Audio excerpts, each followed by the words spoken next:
Good morning, everyone. How we doing? All right. Some thumbs up. I see we're back down to the green status in terms of COVID for the campus, which means we're doing a good job of behaving as responsibly as possible. Nice. How was the weekend? Yeah, yeah. I'm seeing I'm seeing a lot of nonplussed kind of faces. I guess that's kind of to be expected given the circumstances.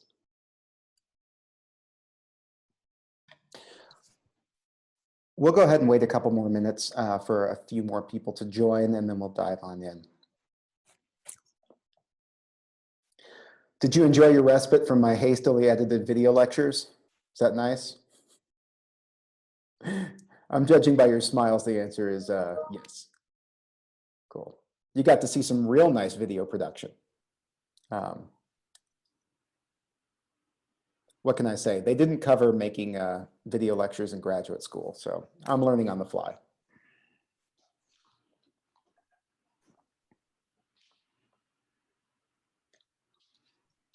Okay, I think we can go ahead and kind of dive in. So, today's meeting for obvious reasons is a little bit different from the ones that we've been doing recently.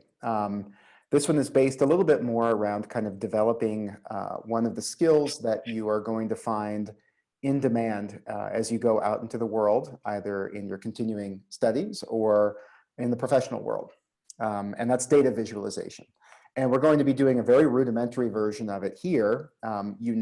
Because you have very largely online existences at this point, that there's a whole lot of amazing stuff that's being done in the wider world of data visualization these days. But we have to crawl before we can walk and walk before we can run. So today we're going to be crawling as we think about data viz.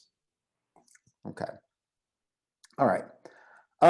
So to this point, we've looked at visual representations of conceptual models. Indeed, I imagine most of you are deep in the throes of putting together a visual representation of a conceptual model, right? Because your CNH assignment is due relatively soon. Yes?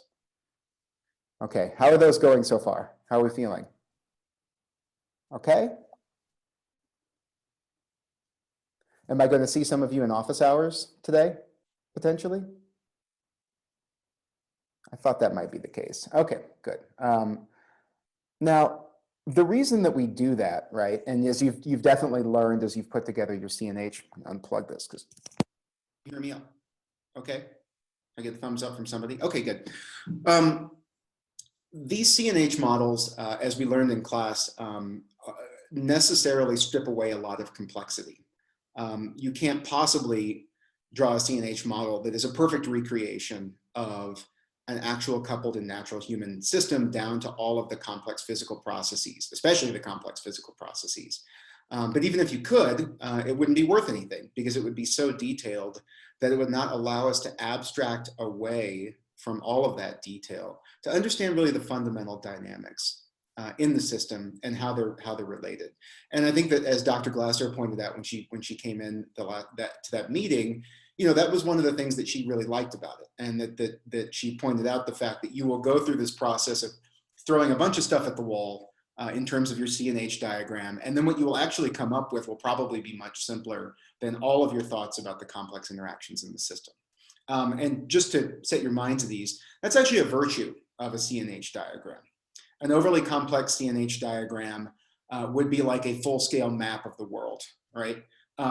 It might be true to reality, but it would be worthless because it wouldn't be a good guide for getting you around in the actual space.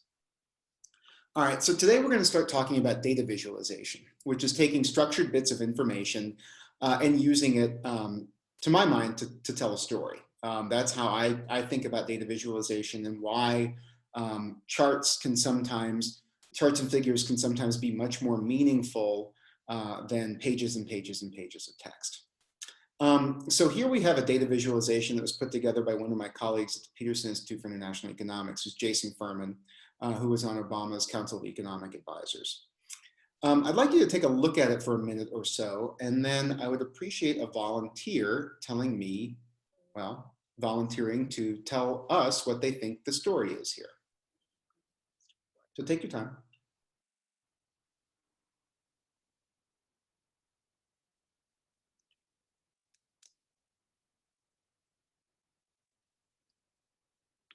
And please remember to use the hand raise function.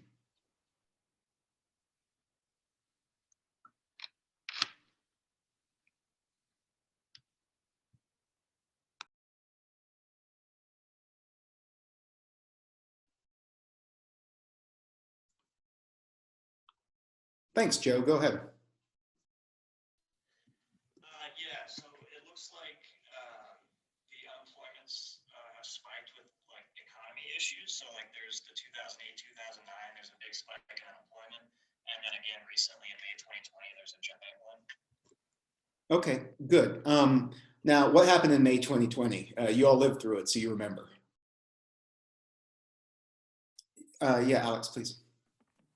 Yeah, to kind of add to Joe's point, it's definitely affected by like exogenous shocks. You know, like we had the H1N1 pandemic in like 2010, 2011. You can see a spike there, and you can also see a spike in 2020 with the coronavirus pandemic. So, driven by outside factors. Okay, yeah, I mean, I think, you might be able to detect a signal from other or previous pandemic diseases, but I mean, I think that the real story of, I think, the 2009, 2010 period was the global financial crisis and the resulting massive recession.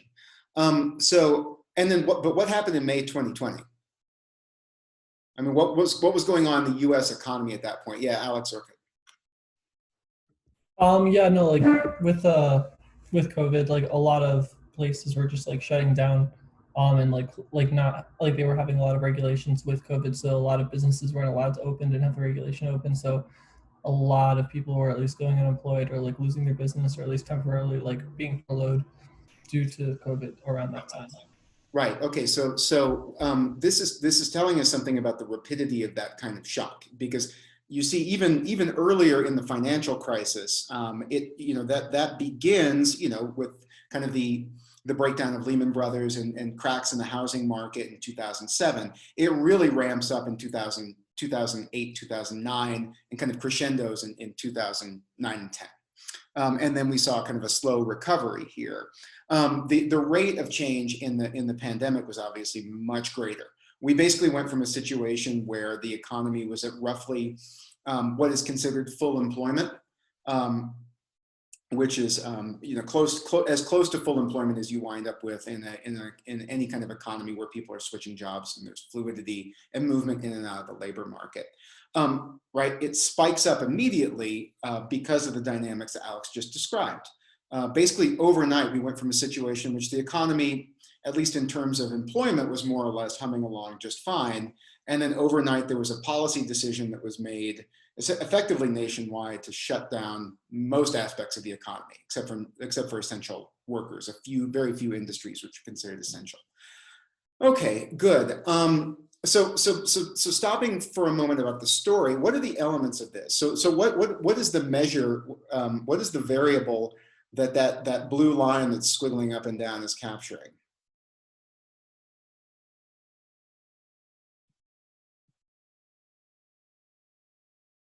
Sorry, Ella, I can't hear you. It sounds like you're saying something.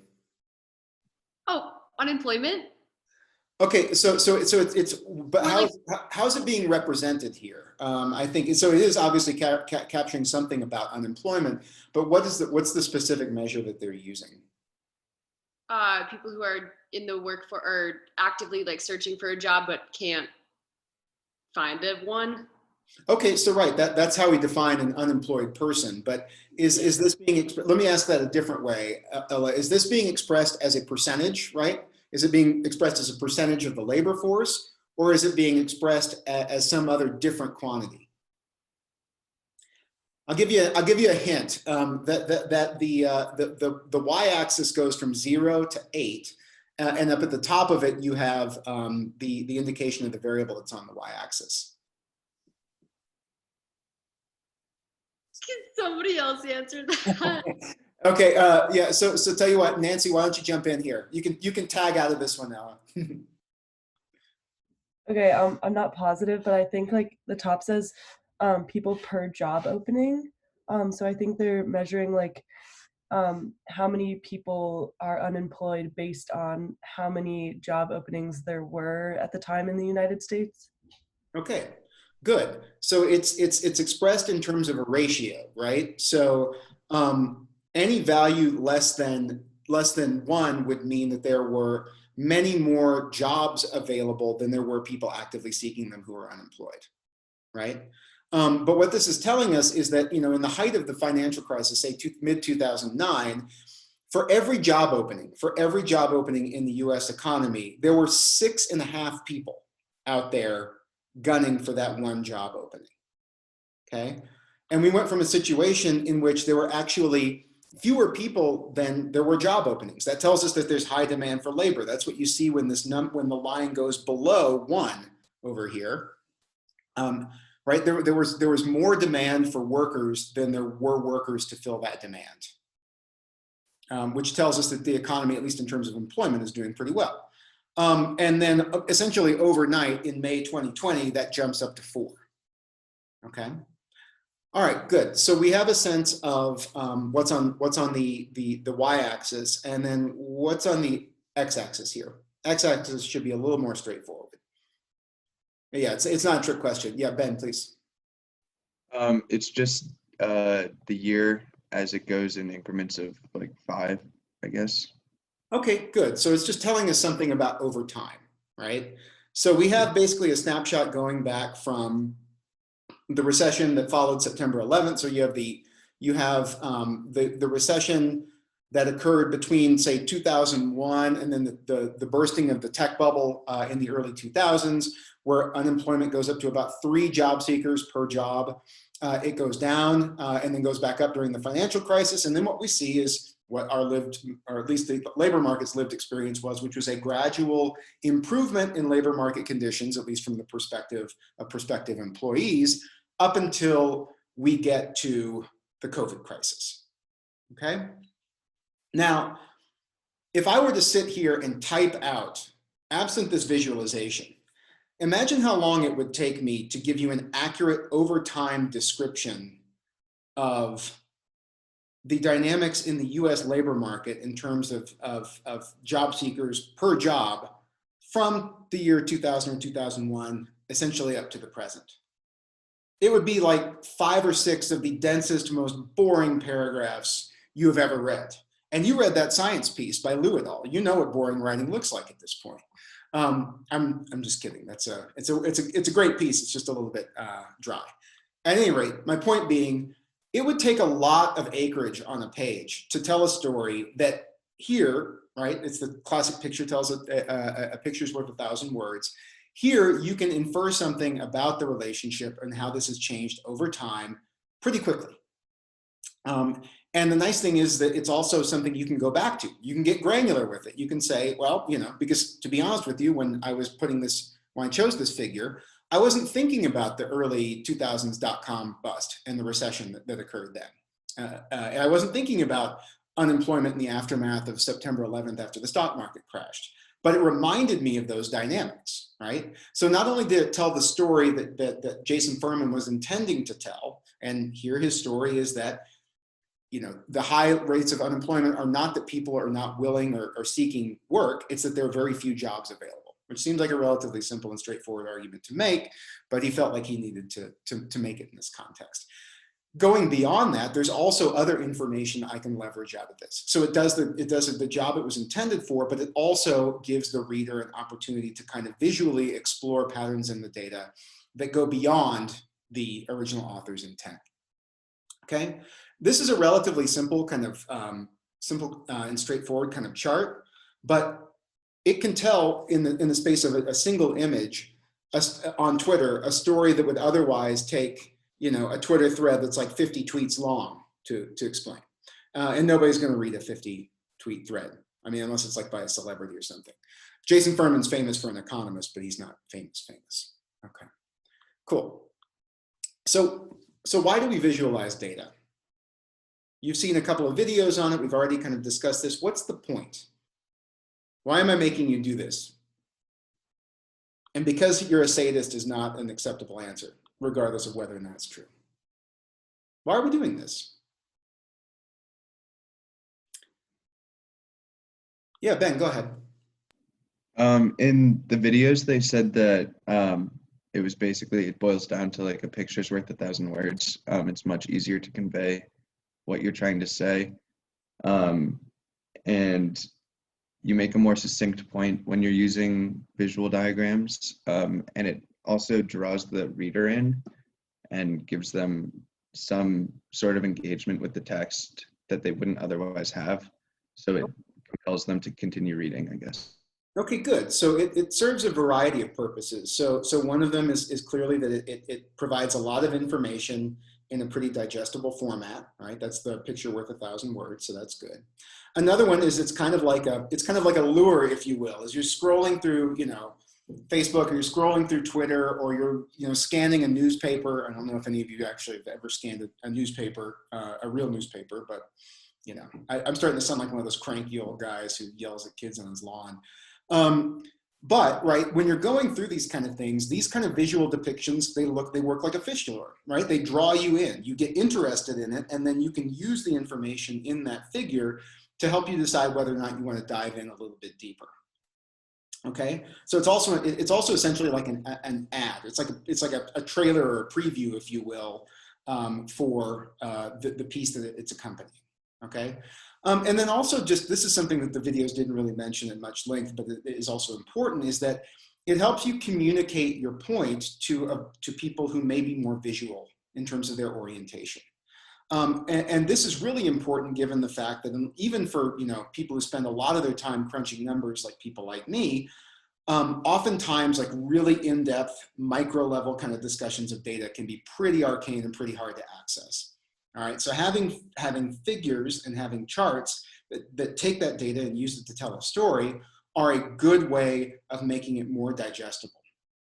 All right, it just makes it makes it easier for your audience to consume the information that you're trying to communicate. Good. All right, so as I've said before, right, the point of this is to tell a story. So when we say that data speak for themselves, data never actually speak for themselves. Data are simply structured bits of information. They need to be put into context, and that is going to be part of your job in the data visualization assignment, is using data to tell us a story and persuade us of something. So again, similar to the earlier exercise, this is a figure from a brief that I wrote in 2016 or 2017 for the Chicago Council on Global Affairs. Go ahead and take a look at it, and then someone, maybe somebody who hasn't jumped into the conversation yet, can give a stab at telling us what the story is here.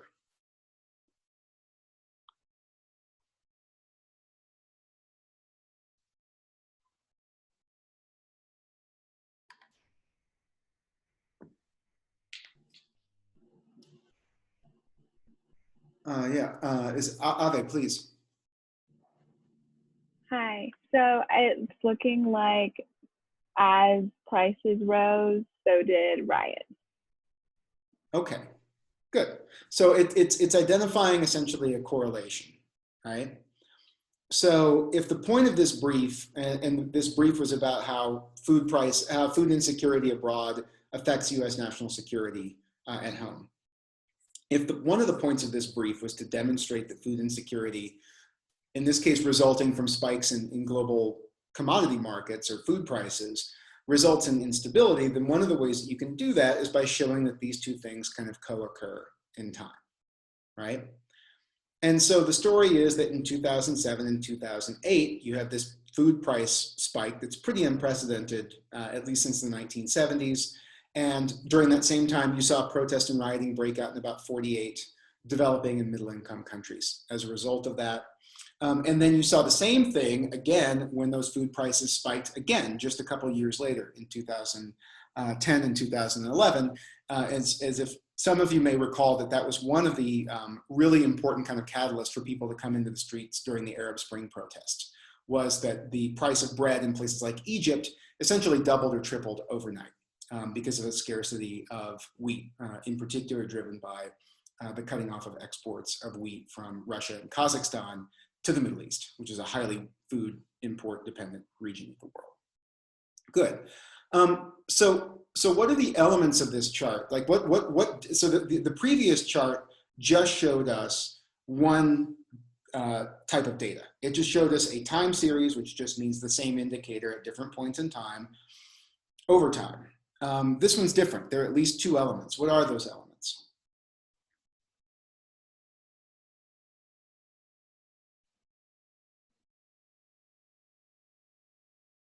Yeah, sorry, go ahead. I just saw your hand raised. I just saw that you were raising your hand in the window. Do you not have the functionality? Oh, I got it, I think. Okay. Great.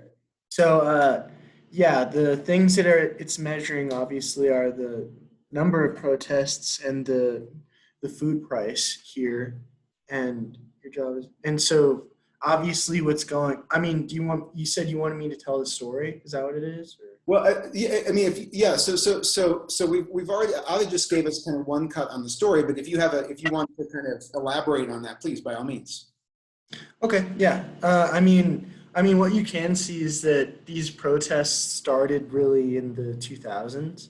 So, I mean, obviously it's kind of arising with like the global health movement and, you know, World Health and yeah, everything. And I don't know what else to say. So that's an interesting point, because it's so one of the things that if the chart were longer in historical perspective, one of the things that you would see is that prior to 2007, food prices had been basically declining for about almost 30 straight years. They spiked in the mid 70s, and then they went into a period where they went into almost like what we would say secular decline. So just decreasing and decreasing and decreasing over time. This got so bad in the 1980s that you had the development of a concert series called Farm Aid, because there were such widespread farm foreclosures in the United States because of the low food prices.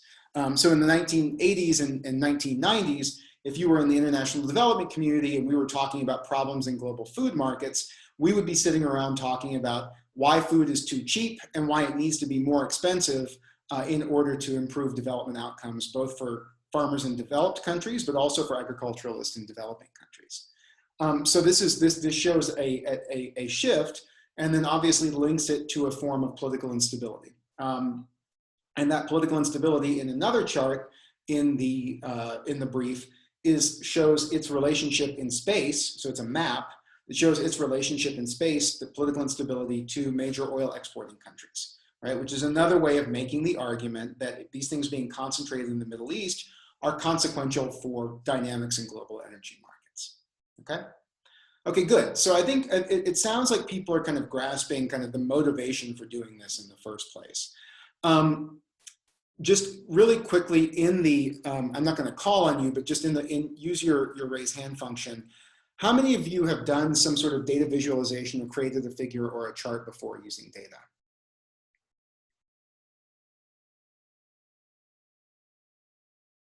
Okay.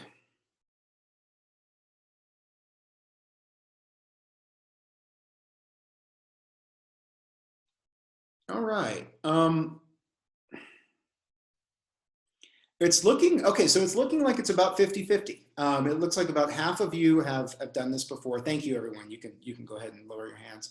It looks like about half of you have done something like this before, and half of you have not. And that's okay, because in a minute, we're gonna transition into actually playing with some data. And I'm just going to show you in Google Sheets, which is free for you to use. So you don't have to have Excel. If you have Excel, it makes it even easier. But I'm just going to show you, we're going to walk through creating a chart and think about how we can use some data to tell a story. Good. So just mechanically, it's important for you to know that just kind of the elements or the components of the figure that you're going to want to include in your data visualization assignment. So the first is the caption. So the caption, I guess I should have added the title here. The title and caption are information that accompany your figure. The title is just the title, which should be, relatively straightforward. If we think back to the title of Jason Furman's figure, it was, U.S. unemployment is driven, is a cause of lack of jobs, not unwillingness to work, right? or something to that effect. Here, the title is Food Prices and Food-Related Protests from 1990 to 2015. All right, title's relatively straightforward. The caption is going to be a small 2 to 3 sentence little piece that is going to make the point and state in simple terms very quickly. It's going to reinforce the story you're trying to tell with your data visualization.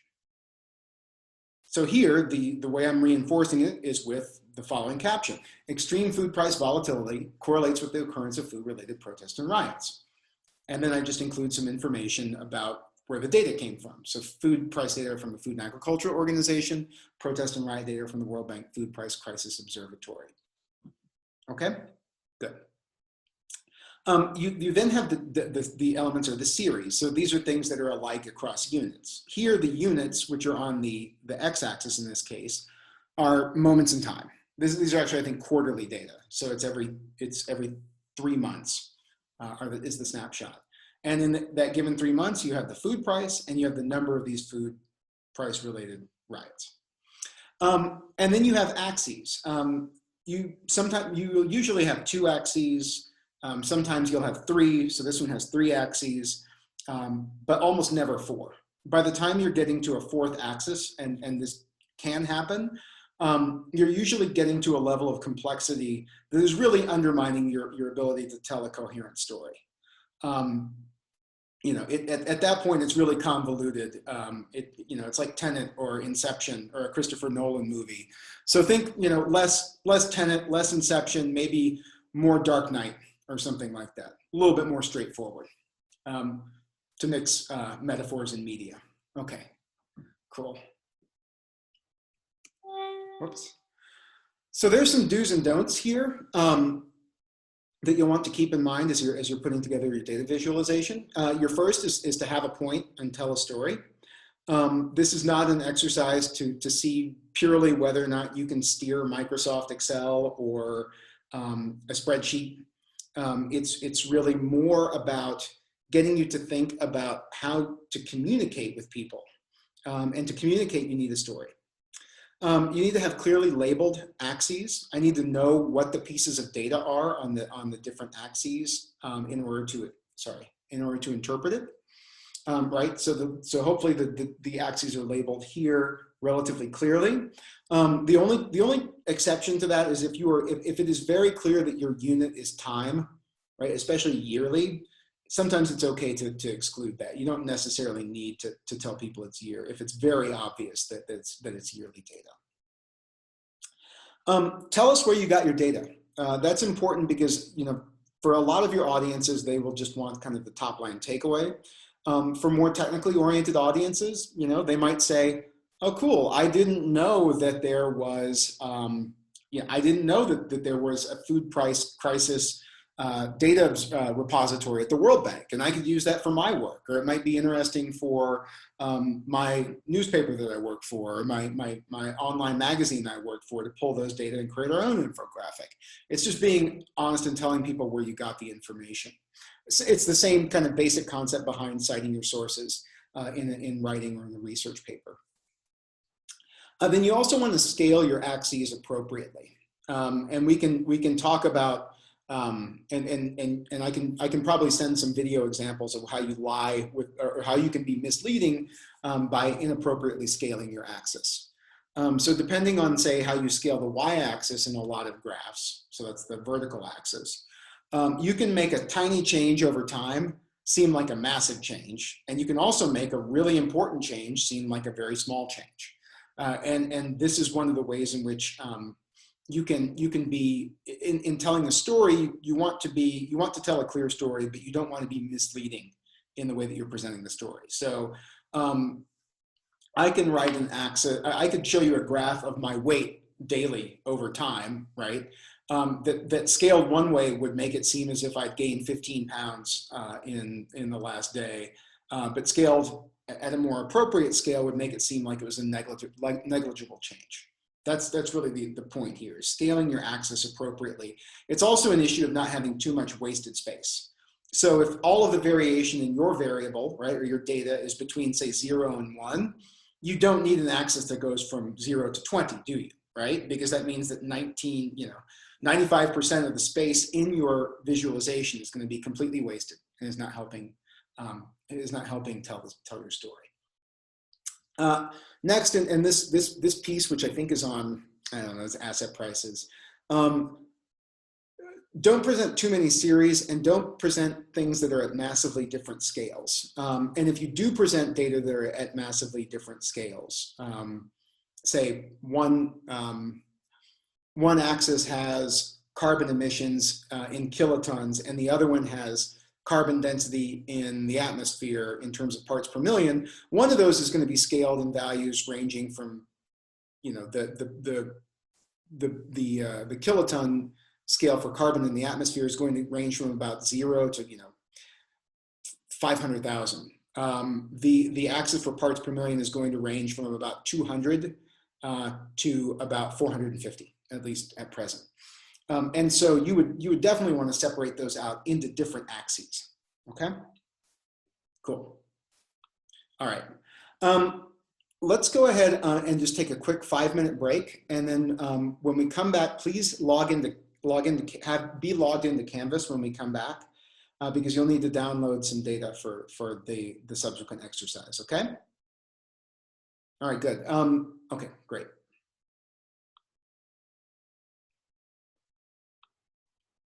So see you back here at 10:37.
Professor, I had a quick question.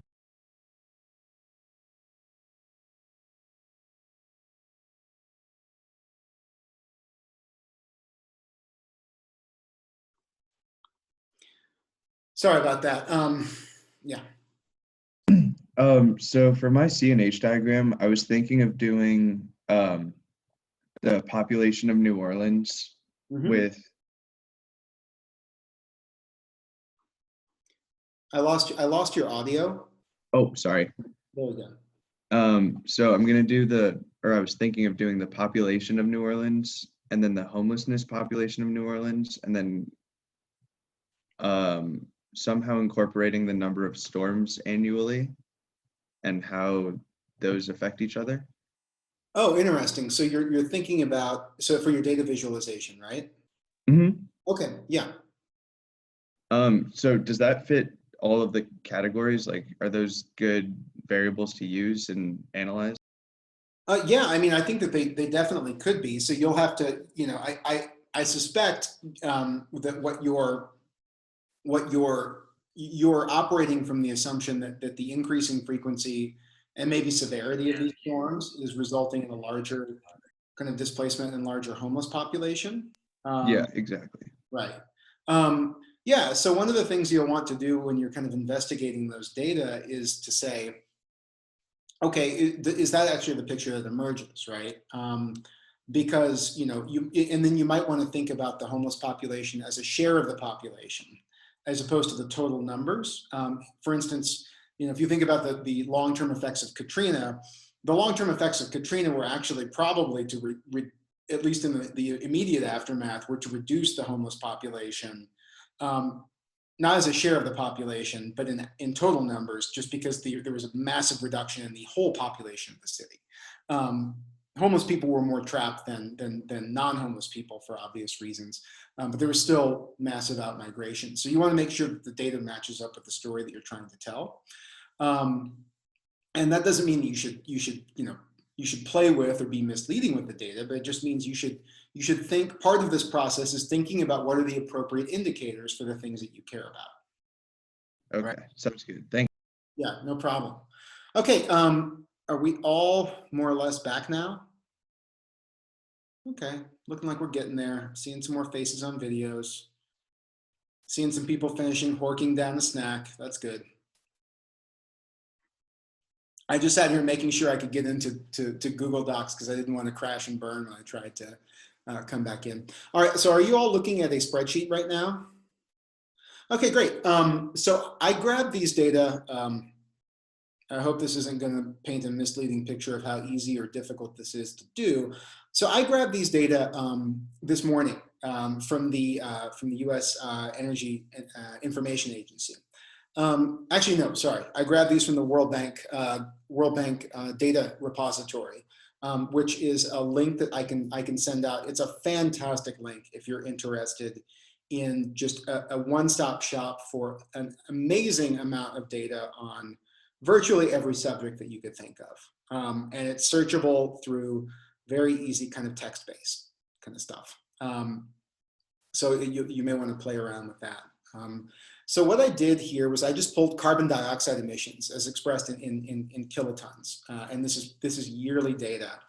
I pulled it for, I obviously have my year indicator here. I pulled it for the United States. I pulled it for China, which are the two largest economies. They weren't necessarily for all of this time series, but they certainly are the world's two largest economies now. And then I calculated it for the rest of the world. So that's what ROW means here, okay? And in about 15, maybe 10 minutes, I was able to put this together, okay? So this is simply this is what's known as a stacked area graph. So what it does is it stacks the series on top of one another. And that makes a lot of sense in this case, because if you combine, right, US emissions and Chinese emissions and then emissions from the rest of the world, what other total value are you getting out of this chart that's not on the legend?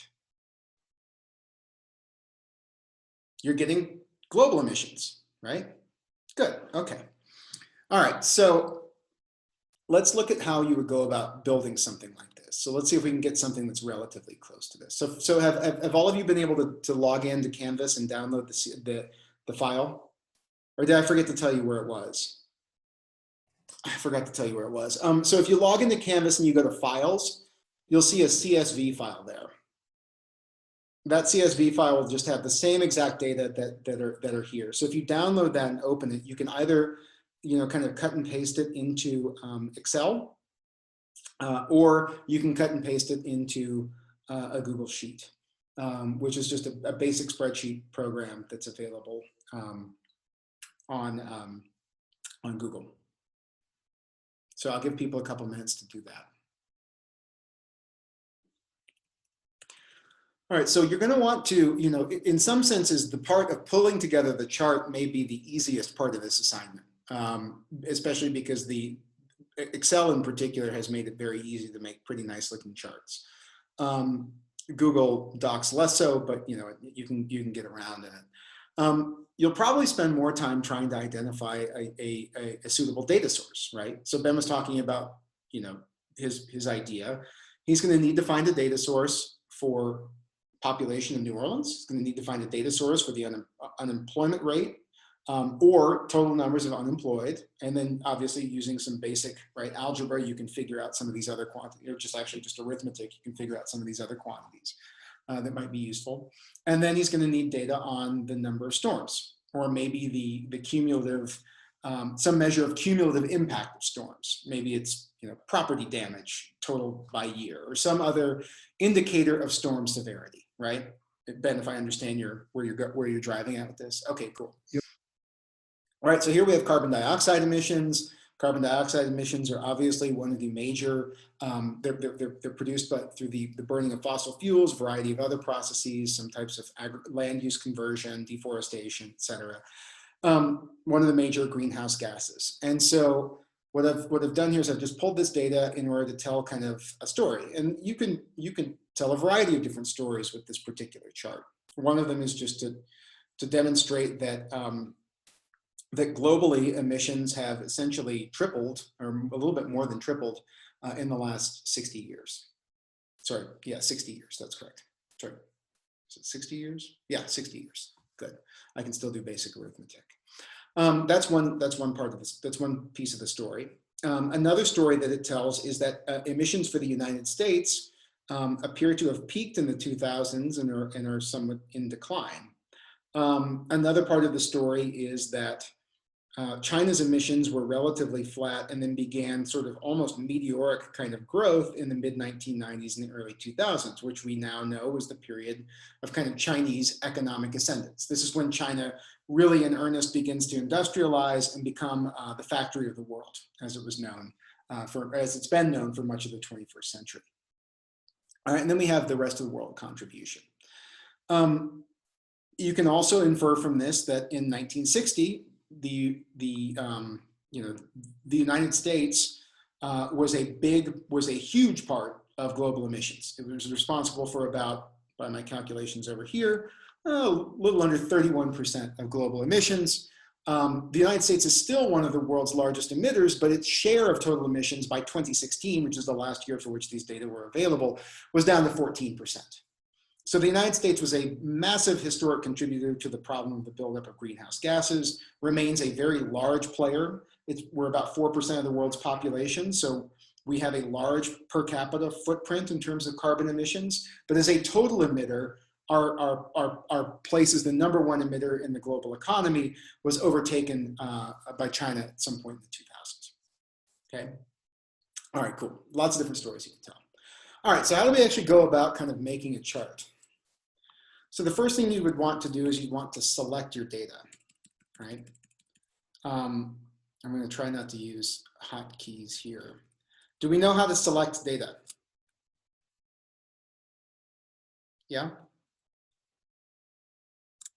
So you get your mouse over the top cell, right? And then you can, what I did here was I just held down Shift and I arrowed over to make sure I had all of the data for the different series. And then I used my key button down so that I could capture them all. I'm going to do that again just to make sure I have the series names. And then I'll use a hotkey, which is just if you hold down the Open Apple key on a Mac and then press down, it will take you to the bottom of the time series. Okay, cool. So now I've selected my data, I can then go into Insert, and look at that. There's an Insert Chart button. Fantastic. That was pretty easy. That was, as they say, dead easy, actually. A little bit too easy. I'm gonna have to come up with harder assignments for you guys in the future, I think. In all seriousness, though, it just defaulted to this stacked area chart. But the stacked area chart is only one, potential choice of the kind of visualization that you might want to do. Let's look at some other options. So another option would be just to turn this into a basic line chart. Okay, the line chart here is maybe telling a similar story, but let's forget about messing with the axes for now. Let's just focus on the story that's being told here. What did we lose by switching from a stacked area chart and going to a line chart here? What part of the story, so to speak, went away? Yeah, Nancy, please. Maybe did you lose like the global emissions? Like you don't know how much it all is together? Great. Okay, good. So yeah, so we lost that part of the story. We lost the total emissions because we went from a way of depicting the data that gives us a sense of the relative shares and contributions of the different countries or regions, as the case may be, over time, to one that just shows their totals. So, but we picked up an important part of the story potentially too. And this is why you want to select the chart type depending on the story you want to tell. What story is a lot easier to tell in this picture, particularly about the relationship between the United States and China, than you could have told from the other stacked area chart. So what we lost something, but we may have picked something else up. Yeah, Alex, go ahead. Now we know that China was like kind of far below the USA until it intersects with the US's line, probably around like 2004, 2005, and then China surpasses the US kind of significantly. Okay, good. Right. So we lost the ability to tell one story, but we picked up the ability to tell a different story. And so if the focus of your, say, research paper, or the focus of your presentation was about the United States and China and their relative contributions to global carbon emissions, this might be a better way of characterizing that story. The other way might be more useful for making a potentially different point, which is that while China and the United States are obviously a huge part of the issue, they're actually probably a declining share over time. So since 2015, or on these data, since 2012, China's actually gone into a period where it's reducing the carbon intensity of its economy. So it's transitioning out of like heavy manufacturing and moving into more kind of services and other types of economic activity that don't require as much energy input. Okay, so in the chart that we're looking at now, you might be able to tell a different story, which is a story about how that's actually going to make it harder for the United States and China to exert global leadership over negotiations about climate change mitigation. In the line chart, right, you can envision somebody using this as an argument for a variety of things, one of which could be, well, it's less important what the United States does in terms of exerting global leadership around climate change, because clearly China's in the driver's seat now in terms of affecting emissions currently and will likely be that case moving forward. And therefore, it's incumbent on them to increase their leadership and their financial commitments to addressing climate change. Okay? Now, there's no right story or wrong story to tell here. That's your story. It's your job to come up with the story. But we're just going through this because I just wanted to demonstrate that it's pretty consequential what kind of decisions you make about the story that you want to tell, and then making sure that you're visualizing that using a chart style that's appropriate for telling that story. Yeah, Alex, please. Yeah, I just had a question. So I know like in the video they were saying how like the area charts are like used to show like how the part like a part of a whole changes over time. So like I guess you can see that with China and US in the area chart, but like how necessarily do you read that? Like do you just look at the gap between the US and the China line and like figure like, oh, that's like a smaller space like say in 1980 than it is like for the US? Like how are you supposed to read this compared to reading a line chart? Yeah, so that I think that you're reading that correctly. That's a complex kind of question to answer verbally. Yeah. You know, I think that your inference is correct. You know, I think that this gives you a better sense of the overall picture and the relative contributions over time, right? Mhm. The line chart is probably better for assessing absolute. Let's go in and take a look at so let me show you another option here. This is another way of visualizing this. So this is an interesting alternative. So now what we're seeing, did everybody see how that changed? So now what we're seeing is not absolute, right? So what it's done is it's now representing these values as percentages on a given yearly basis. So the way you can read that is to say in 1960, the United States and China together accounted for about 40, roughly, you know, eyeballing about 40% of global emissions. They still account for about that same share, but their relative contributions have changed pretty significantly, haven't they? So they're still a big part of the global emissions picture. So this is just another way of thinking about scaling something. So if you're less interested in the overall amount and you're interested in relative shares, this could be a good way of depicting it. This is basically like, how many of you are familiar with a pie chart? Yeah, you've seen pie chart. I mean, I know you've all seen a pie chart before. Okay, these graphs are they're conceptually almost exactly similar to a pie chart. They're just able to show you the pie chart at different spots in time. Does that make sense? Okay, cool. All right, cool. So having kind of gone through that a little bit, let's kind of go through let's just go through the mechanics of, you know, building one of these charts out. All right, so let's go back to our line chart. So do you remember how I created that? I can just do that real quickly again. We go up, we select our data, we go up to insert, and we just insert chart. Boom. Okay, cool. So now we have a chart that looks more or less like the chart that I showed you earlier. So what's left for us to do are a couple of different tasks. So what are some tasks that we need to do? What are some elements that we might want to change? Is US, China, and rest of world a very indicative title? Yeah, I was going to say we could probably do better than that. So let's double click on that, and then we get editable text. Perfect. So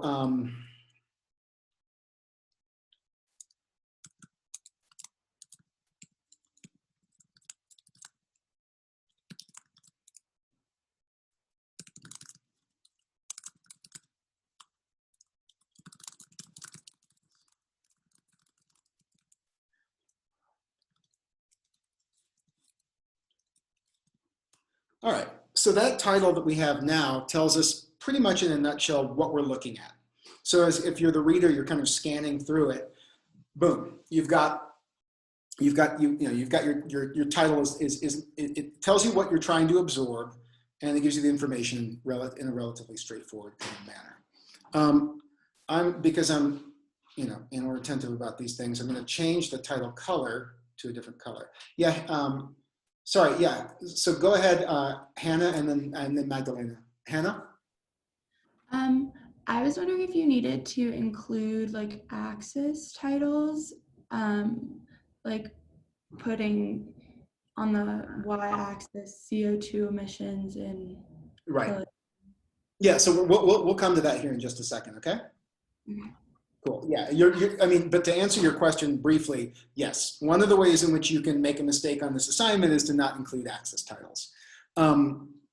In that first graph, if you remember that pie chart about unemployment, it was a little bit different because for whatever reason, they choose to put their y-axis title in vertical text at the top of the axis. I find that a little confusing. The publications team there tells me people read it better.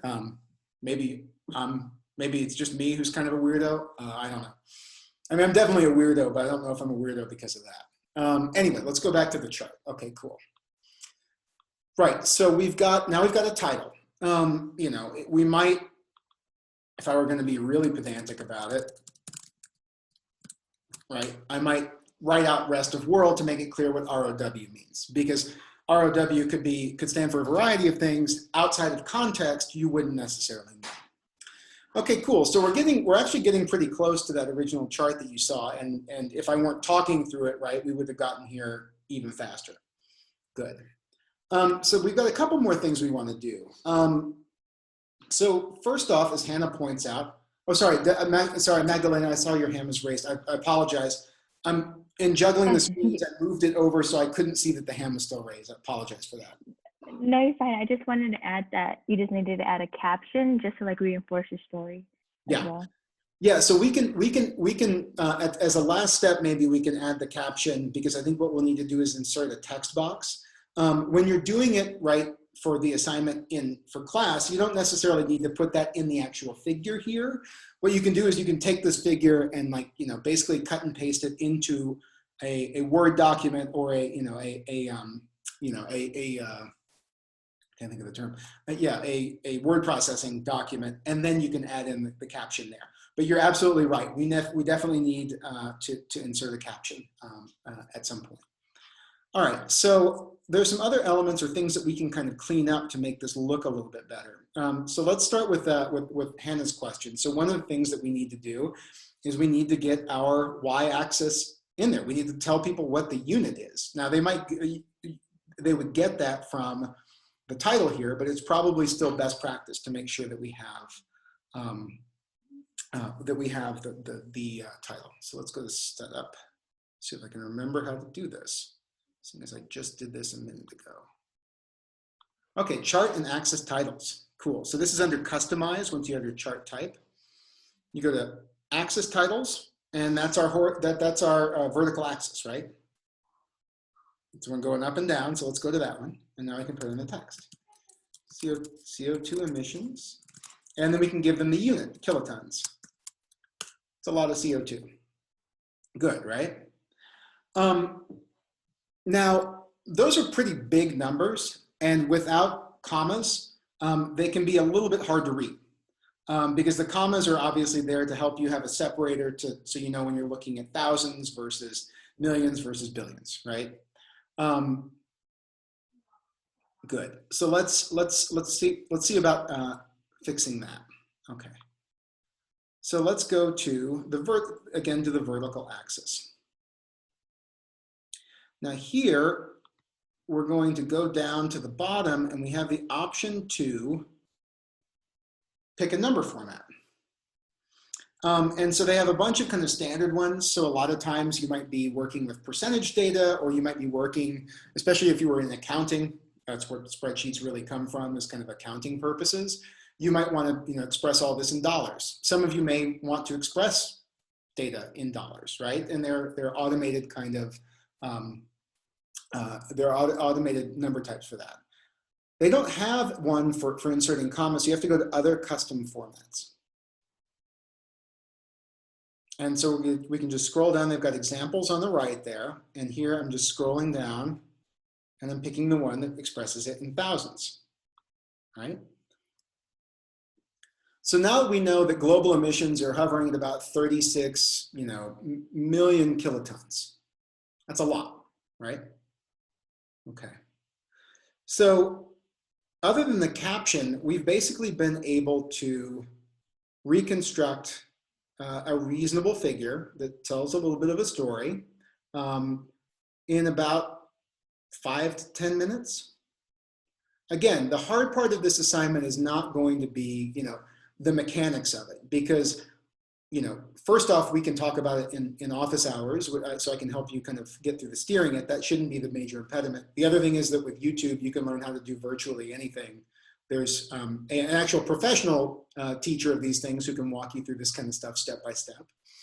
The hard part about this assignment is going to be the more creative part of the assignment, which is identifying data sources and then trying to come up with a compelling kind of story to tell.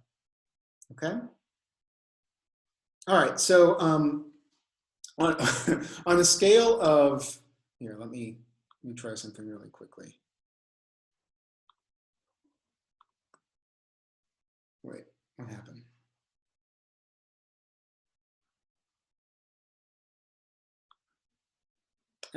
Forget that. We're not going to do that. Go back over here.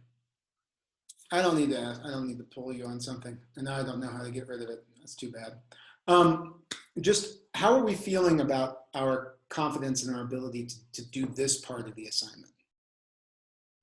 Even if you don't feel super confident at the moment, do you think that with some mixture of asking me questions and consulting kind of online resources for putting figures together and navigating Google Sheets or Microsoft Excel, how many of you think that by the time you need to turn in the assignment, you'll feel comfortable with it? All right. If you're concerned about that, please shoot me an email or come to office hours so we can walk through it. All right. So I think, what might be a good idea at this point would be, I mean, this is sort of the end, if you will, kind of the formal part of the lecture. At this point, what I'm going to do is I'm going to stop sharing my screen, and then I will stick around, and you are welcome to stick around and ask questions if you have them about this assignment or potential data sources. If not, you're also, at this point, free to leave, and I will see you bright-eyed and bushy-tailed on Thursday, or in office hours in like an hour from now. Okay? I'll stay on for about 15 minutes, and I need to hop off because I do need to eat sometime. So, cool. All right. Thank you. Thank you. Yeah, no problem. Thanks. Thank you. Yeah, you're welcome. Thank you. You're welcome. I'm